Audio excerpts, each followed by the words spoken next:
ಇಡೀ ವಿಶ್ವಕ್ಕೆ ಹೋಲಿಕೆಯನ್ನ ಮಾಡಿದಾಗ ಭಾರತ ದೇಶ 140 ಕೋಟಿಯಷ್ಟು ಜನಸಂಖ್ಯೆಯನ್ನ ದಾಟ್ತಾ ಇರ್ತಕ್ಕಂಥ ದೇಶ ಇವತ್ತು. ಇಡೀ 70% ಜನರಿಗೆ ಇವತ್ತು ಕೂಡ ರೇಷನ್ ಅನ್ನ ಹಂಚ್ತಾ ಇದೀವಿ ನಾವು. ಯಾರ ಥ್ರೂ ಅಂತಂದ್ರೆ ಬಹಳ ದೊಡ್ಡ ಮಟ್ಟದಲ್ಲಿ ಕಳೆದ 3 ವರ್ಷಗಳಿಂದ ವಿತರಕರು ಕೂಡ ದೊಡ್ಡ ಹೋರಾಟವನ್ನ ಮಾಡ್ತಿರ್ತಕ್ಕಂಥದ್ದು. ಅದರ ಮಧ್ಯೆಯಲ್ಲಿ ಸರ್ಕಾರಗಳು ಕೂಡ ನಿಜವಾದ ಫಲಾನುಭವಿಗಳಿಗೆ ರೇಷನ್ ಅನ್ನು ಹಂಚಬೇಕು ಅಂತಕ್ಕಂಥದ್ದು. ಸೊ ಅದರ ಮಧ್ಯೆ ಇರ್ತಕ್ಕಂಥ ಒಂದು ಒಟ್ಟಾರೆಯಾಗಿ ನಿರ್ಮಾಪಕರು ಕೂಡ ವಿತರಕರ ಇದರಲ್ಲಿ ಇರೋದ್ರಿಂದ ಮತ್ತು ರೈತರಿಗೆ ನಿಜವಾದ ಸಮಸ್ಯೆಗಳೇನಿದೆ, ಬಡವರಿಗೆ, ಈ ದೇಶದ ದೀನದಲಿತರಿಗೆ, ಬಡವರಿಗೆ ಸಮಸ್ಯೆಗಳೇನಿದೆ ಅದನ್ನ ಸರ್ ಮಾಡ್ತಕ್ಕಂಥ ಕೆಲಸ ಅಂತೂ ಒಂದಷ್ಟು ಪ್ರಯತ್ನ ನಾನು ಮಾತಾಡ್ತಾ ಕೂತಿದ್ವು ನಾವು. ನಿಜವಾದ ಈ ತರದ ವಿಚಾರಗಳು ಬರಬೇಕು, ಚಲನಚಿತ್ರಗಳ ಮೂಲಕ ಮಾಡ್ತಕ್ಕಂಥದ್ದು ಕೆಲಸವನ್ನ ಬಹಳ ಪ್ರಾಮಾಣಿಕವಾಗಿ ಪ್ರಯತ್ನ ಮಾಡ್ತಾ ಇದ್ದಾರೆ ಅಂತಕ್ಕಂಥದ್ದು. ಮತ್ತು ಗ್ರಾಮೀಣ ಪ್ರದೇಶದಲ್ಲಿ, ಅದರಲ್ಲೂ ಮಂಡ್ಯ ಅನ್ನಕ್ಕಂಥ ಭಾಗದಲ್ಲಿ ಏನಿರ್ತಾ ಇದ್ರು, 100 ವರ್ಷಗಳ ಹಿಂದೆ ನೀರಾವರಿ ಇದ್ರು ಕೂಡ ಆ ನೀರಾವರಿ ಇದೆ ಅನ್ನೋ ಕಾರಣಕ್ಕಾಗೇನೆ ಅವ್ರು ಬಹಳ ಸೋಂಬೇರಿಗಳಾಗಿರ್ತಕ್ಕಂಥದ್ದು ನೋಡಿದ್ದೀವಿ. ಬಹಳಷ್ಟು ಜನ ಅಲ್ಲೇ ಹಳ್ಳಿಗಳಲ್ಲಿ ಉಳ್ಕೊಂಡಿರ್ತಕ್ಕಂಥದ್ದು ಕೂಡ. ಸೊ ಅಂತ ಒಂದು ಪ್ರದೇಶದಲ್ಲಿ ತೆಗೆದಿರ್ತಕ್ಕಂಥದ್ದು ಬಹಳ ಗದ್ದಲಗಳಿಗೂ ಕೂಡ ಒಳಗಾಗಿರ್ತಕ್ಕಂಥ, ಯಾರು ಕೂಡ ಅಲ್ಲಿ ಸಹಿಸೋದಿಲ್ಲ ಈ ತರದ ವಿಚಾರಗಳನ್ನ, ಅಲ್ಲೇ ಪ್ರಶ್ನೆ ಮಾಡ್ತಕ್ಕಂಥದ್ದು. ಮತ್ತೆ ಅದರಲ್ಲೂ ಒಂದು ಹೆಣ್ಮಗಳು ಪ್ರಶ್ನೆ ಮಾಡ್ತಕ್ಕಂಥದ್ನ ಮೆಸೇಜ್ ಪಾಸ್ ಮಾಡೋದಿದೆಯಲ್ಲ, ಅದು ಬಹಳ ದೊಡ್ಡದು. ನಾನು ಕೂಡ ಪ್ರಶ್ನೆಯನ್ನು ಮಾಡ್ಬೋದು, ಎಲ್ಲೇ ಅನ್ಯಾಯ ಆದಂಥ ಸಂದರ್ಭದಲ್ಲಿ ಪ್ರೇರಣೆಗೆ ಒಳಗಾಗ್ತಾರೆ. ಈ ಒಂದು ಚಲನಚಿತ್ರವನ್ನು ನೋಡಿದ ನಂತರ ಬಹಳ ಹೆಣ್ಮಕ್ಳಲ್ಲಿ ಬದಲಾವಣೆಗಳು ಕಾಣ್ತದೆ ಅಂತಕ್ಕಂಥದ್ದು, ಬಹಳ ಒಂದು ದೊಡ್ಡ ಮೆಸೇಜ್ ಪಾಸ್ ಆಗ್ತದೆ ಅಂತ ನಾನಂತೂ ಭಾವಿಸಿದ್ದೀನಿ. ಈ ಒಂದು ಚಲನಚಿತ್ರದಲ್ಲಿ ಮಾಡಿರ್ತಕ್ಕಂಥ ಎಲ್ಲರೂ ಕೂಡ, ಯಾರು ಪರೋಕ್ಷವಾಗಿ ಪ್ರತ್ಯಕ್ಷವಾಗಿ ಯಾರ್ಯಾರು ಈ ಕಾರಣಕರ್ತರಾಗಿದ್ದಾರೆ ಅವರೆಲ್ಲ ಕೂಡ ಒಳ್ಳೇದಾಗ್ಲಿ. ಚಿತ್ರೀಕರಣ ಮುಗಿದ ನಂತರ ಬಹಳ ದೊಡ್ಡ ಯಶಸ್ಸನ್ನ ಕಾಣಲಿ ಅಂತಕ್ಕಂಥದ್ದನ್ನ ಈ ಸಂದರ್ಭದಲ್ಲಿ ಹೇಳಲಿಕ್ಕೆ ಬಯಸ್ತೀನಿ ನಾನು. ಅನ್ನುವ ಒಂದು ಫಿಲಮ್ನ ನಮ್ಮ ಈ ಕಾರ್ಯಕ್ರಮದ ಕೇಂದ್ರ ಬಿಂದು ಅಂತ ಹೇಳಬೇಕು. ಹರೀಶ್ ಅಣ್ಣವರು ಚರ್ಚೆ ಮಾಡಿದ್ರು. ಪದ್ಮಾವತಿ ಮೇಡಮ್ನವರು ನಿರ್ಮಾಪಕರು. ಅವರು ಒಂದು 3-4 ಜನ ನಿರ್ಮಾಪಕರೆಲ್ಲ ಸೇರ್ಕೊಂಡು ನನ್ನ ಜೊತೆ ಡಿಸ್ಕಸ್ ಮಾಡಿದಾಗ, ನಾವೆಲ್ಲ ರಾಜಕಾರಣದಲ್ಲಿ ಇದೀವಿ, ಇವೆಲ್ಲ ಇದು ಮಾಡಲ್ಲ, ಇಡ್ಸಲ್ಲ, ಸಮಯಾವಕಾಶನೂ ಇರಲ್ಲ ಅಂತ ತಿಳ್ಕೊಂಡಿದ್ದೆ ನಾನು. ಆಮೇಲೆ ಅವ್ರು ಸಹವಾಸ ಮಾಡ್ತಾ ನಮ್ಮ ನಾಯಕರಾದಂಥ ಹೀರೋ ಪಾತ್ರ ಮೇಡಮ್ನವರು ಇವರೆಲ್ಲ ಸೇರ್ಕೊಂಡು, ರಾಮಮೂರ್ತಿ ಸಾಹೇಬರು ಸುಮಾರು ಸಿನಿಮಾಗಳನ್ನ ಮಾಡಿ ಇತ್ತೀಚಿನ ದಿನಗಳಲ್ಲಿ ಮಾಡ್ತಾ ಇರಲಿಲ್ಲ.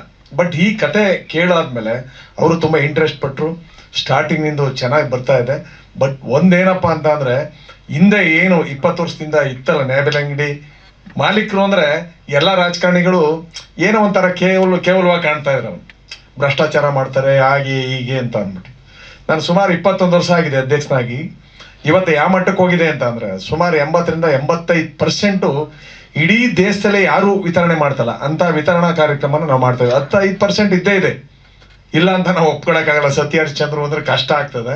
ಹಂಗಾಗಿ ಕೆಲವರು ಸಣ್ಣ ಪುಟ್ಟ ಇದು ಮಾಡ್ತಾರೆ. ಅದನ್ನೇ ತೋರಿಸ್ಲಿಕ್ಕೆ ಒಂದು ಕುಟುಂಬ, ಅವರ ಆ ಕುಟುಂಬದಲ್ಲಿ ಏನೋ ವ್ಯತ್ಯಾಸ ಆದರೆ ಮಗನಿಗೋ ಮಗಳಿಗೋ ಹೆಂಡ್ತಿಗೋ ಯಾರಿಗಾರು ಒಂದು ಅಂಗಡಿ ಮಂಜೂರು ಮಾಡಬೇಕು ಅಂದ್ರೆ ಎಷ್ಟು ಹೋರಾಟಗಳು ನಡೀತವೆ, ಎಷ್ಟು ಅಧಿಕಾರಿಗಳು ಕಿರುಕುಳ ಕೊಡ್ತಾರೆ.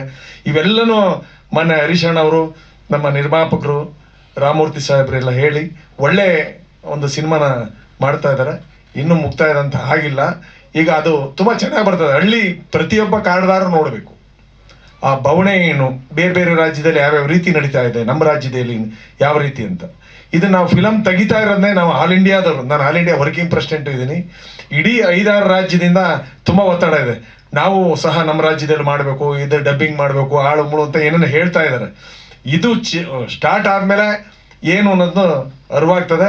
ನನಗೆ ಭರವಸೆ ಇದೆ, ಇದು ಒಳ್ಳೆ ಸಿನಿಮಾ. ಬಟ್ ನಮ್ಮ ಸಮಸ್ಯೆಗಳನ್ನ ಜನ ಮುಂದೆ, ಕಾರ್ಡ್ದಾರರ ಮುಂದೆ, ಸರ್ಕಾರದ ಮುಂದೆ ಇಡ್ತಾ ಇದ್ದಾರೆ ಹರೀಶ್ ಅಣ್ಣವರು. ಅದಕ್ಕೆ ಅವರಿಗೆ ಕೃತಜ್ಞತೆ ಹೇಳ್ತಾ ಇದ್ದೀನಿ. ಮತ್ತೆ ಇನ್ನು ಮುಂದಿನ ದಿನಗಳಲ್ಲಿ ಇನ್ನೂ ಉನ್ನತ ಸ್ಥಿತಿಗೆ ನಮ್ಮ ನ್ಯಾಯಬೆಲೆ ಅಂಗಡಿ ಮಾಲೀಕರು ಕೆಲಸ ಮಾಡಬೇಕು ಅಂತ ನಾನು ನಿಮ್ಮ ಪರವಾಗಿ ಅವ್ರನ್ನ ಕೋರ್ತಾ ಇದ್ದೀನಿ. Thank you. ಹಾಂ,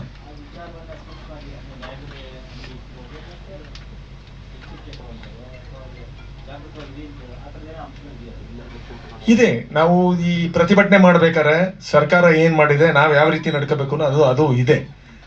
ಇನ್ನು ಮುಂದಿನ ಶೂಟಿಂಗ್ ಇದೆಯಲ್ಲ, ಅದರಲ್ಲಿ ಯಾವ್ಯಾವ ರೀತಿ ಮಾಡ್ತಾರೆ ಅಂತ ನಿರ್ದೇಶಕರು ಪವನ್ ಕುಮಾರ್ ಅವರು ಮತ್ತೆ ರಾಮಮೂರ್ತಿ ಸಾಹೇಬರು, ನಮ್ಮ ನಿರ್ಮಾಪಕರೆಲ್ಲ ಏನ್ ತೀರ್ಮಾನ ಮಾಡ್ತಾರೆ ಅದನ್ನ ಮಾಡ್ಬೇಕು. ಅದು ಬರಲೇಬೇಕು.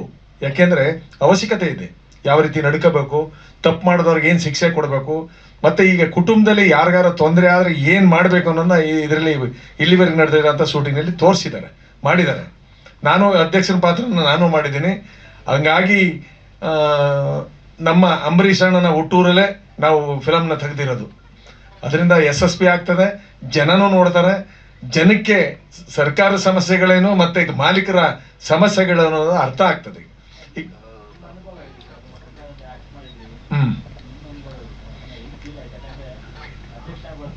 ಹೌದು,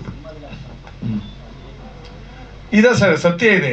ಈಗ ನಾವು ಫಿಲಮ್ ತೆಗಿತಾ ಇರೋದಕ್ಕೂ ಅದಕ್ಕೂ ವ್ಯತ್ಯಾಸ ಏನು ಕಾಣ್ತಾ ಇಲ್ಲ.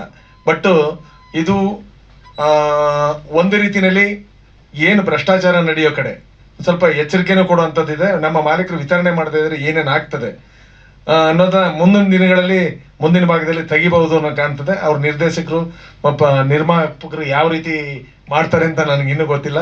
ನಾನು ಅಧ್ಯಕ್ಷನಾಗಿ ಆಕ್ಟ್ ಮಾಡಿದ್ದೀನಿ. ನಾನು 20 ವರ್ಷದಿಂದ ಅಧ್ಯಕ್ಷನಾಗಿ ಎಲ್ಲ ಸಮಸ್ಯೆಗಳನ್ನ ನೋಡಿದ್ದೀನಿ. ನಾನು ಇವತ್ತು ಇಡೀ ದೇಶದಲ್ಲಿ ಯಾರೂ 10 kg ಅಕ್ಕಿ ಕೊಡ್ತಾ ಇಲ್ಲ. ಆ ಅಕ್ಕಿ ಕೊಡಬೇಕಾದ್ರೆ 5-6 ರಾಜ್ಯಕ್ಕೆ ಹೋಗಿ ಮಾಹಿತಿ ತಂದು CM ಹತ್ರ ಹೋಗಿ ರಿಕ್ವೆಸ್ಟ್ ಮಾಡಿ, ನಮ್ಮ ಮಿನಿಸ್ಟ್ರಿಗೆ ರಿಕ್ವೆಸ್ಟ್ ಮಾಡಿ ಇವತ್ತು 10 kg ಅಕ್ಕಿನ ಫೆಬ್ರವರಿಯಿಂದ ಕೊಡ್ತಾ ಇದ್ದಾರೆ. ಇಡೀ ದೇಶದಲ್ಲಿ ಯಾರೂ ಕೊಡ್ತಾ ಇಲ್ಲ. ಕರ್ನಾಟಕದಲ್ಲಿ ಒಂದರಲ್ಲೇ 10 kg ಕೊಡ್ತಾ ಇರೋದು. ಅದರಿಂದ ನಮ್ಮ ಪುಣ್ಯ ಏನಪ್ಪಾ ಅಂದ್ರೆ ನಮ್ಮ ಸಾಹೇಬರು ಇಷ್ಟೊಂದು ತಾಳ್ಮೆ, ಇಷ್ಟೊಂದು ಒಳ್ಳೆತನ ಆದಂತ ಈ ಫಿಲಮ್ ಹೋದಾಗ್ಲೇ ಗೊತ್ತಾಗಿದ್ದು ನನಗೆ. ಅಷ್ಟು ದೊಡ್ಡತನ ಇದೆ, ಅಷ್ಟೊಂದು ತಾಳ್ಮೆ ಇದೆ, ಸಮಾಧಾನ ಇದೆ. ನಾವು ಹೋದಾಗ್ಲೇ ಇನ್ನೂ 108 ಕೆಲಸಗಳಿಗೆ ತಪ್ಪಿಸ್ಕೊಂಡು ಹೋಗಕ್ಕೆ ರಾಮಮೂರ್ತಿ ಸಾಹೇಬರು ಬೈಯರ್ ನನ್ನ, ಏನು ಇಷ್ಟೊಂದು ಅರ್ಜೆಂಟ್ ಮಾಡ್ತೀರಂತ. ಇಷ್ಟೊಂದು ತಾಳ್ಮೆಯಿಂದ ಒಬ್ಬ ಮಾಜಿ ಮಂತ್ರಿ, ಈ ರಾಜ್ಯದ ಮಾಜಿ ಮುಖ್ಯಮಂತ್ರಿ ಅವ್ರ ಮಗ ಕೂತಿದ್ದಾರೆ ಅಂತಂದ್ರೆ ನನಗೆ ಭಾರಿ ಖುಷಿ ಆಯ್ತು. ಆಮೇಲೆ ಜನಗಳು ರಾಗಿಣಿ ಮೇಡಮ್ನವ್ರು ಮಾಡ್ತಾರ, ನಾವು ಸ್ವಲ್ಪ ಹೆಚ್ಚು ಕಡಿಮೆ 4,83,00,000 ಯೂನಿಟ್ಗೆ ಕೊಡ್ತಾ ಇರೋದು. ನಾವು 128 1,28,000 ಕಾರ್ಡ್ಗಳಿವೆ. 4,43,00,000 ಜನಸಂಖ್ಯೆ ಕೊಡ್ತಾ ಇರೋದು ಬರೀ ಅಂತ್ಯೋದಯ ಮತ್ತೆ BPL. ಇನ್ನೊಂದು 28 ಲಕ್ಷ APL. ಅವಕ್ಕೇನು ಅಲಾಟ್ಮೆಂಟ್ ಇಲ್ಲ. ಅವರೆಲ್ಲ ನಿರೀಕ್ಷೆಯಲ್ಲಿದ್ದಾರೆ ಯಾವ ರೀತಿ ಬರ್ತದೆ ಫಿಲಮ್ ನೋಡ್ಬೇಕು ಅಂತ.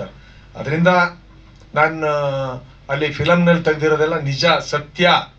ನಾನು ಅನುಭವಿಸಿದೆ ಎಷ್ಟು ಜನಕ್ಕೆ ನಾನು ಈ ಮಾಲೀಕರು ಪ್ರಾಧಿಕಾರ ಹೊಂದಿಲ್ಲ. ಅವ್ರು ಹೆಂಗ್ಸಾಗಲಿ ಗಂಡಸಾಗ್ಲಿ ಯಾರ್ಯಾರು ಹೊಂದಿರೋರು ತೀರ್ಕೊಂಡಾಗ ಏನೇನು ಬವಣೆಗಳು ಇರ್ತವೆ, ಸರ್ಕಾರ ಎಷ್ಟು ತೊಂದರೆ ಕೊಡ್ತದೆ ಅಧಿಕಾರಿಗಳು ಅವ್ರ ಕುಟುಂಬಕ್ಕೆ ನೆರವು ಮಾಡಬೇಕು, ಇವೆಲ್ಲ ನಾನು ಮಾಡಿರೋ ಕೆಲಸನ ತಿಳ್ಕೊಂಡಾಗಾಯ್ತು. ಮತ್ತೊಮ್ಮೆ ತಿಳಿಸ್ಪಡಿಸಿದ್ದಾರೆ ಈಗ ನನಗೆ. ಸ್ವಾದಿಷ್ಟತೆಯ ಸ್ವಾದ, ತಾಜಾತನದ ಆಹ್ಲಾದ, ಉತ್ತಮ ಆರೋಗ್ಯ ಮತ್ತು ಹೆಚ್ಚಿನ ರೋಗ ನಿರೋಧಕ ಶಕ್ತಿಯ ವೃದ್ಧಿಗೆ ಈಗ ನಿಮಗೆ ಸಿಗುತ್ತಿದೆ ಉತ್ತಮ ಗುಣಮಟ್ಟದ ಪೌಷ್ಟಿಕಾಂಶ. Shri Vaidik millet health mix, ಇದು ಸಿರಿಧಾನ್ಯಗಳ ಸಂಪತ್ತು.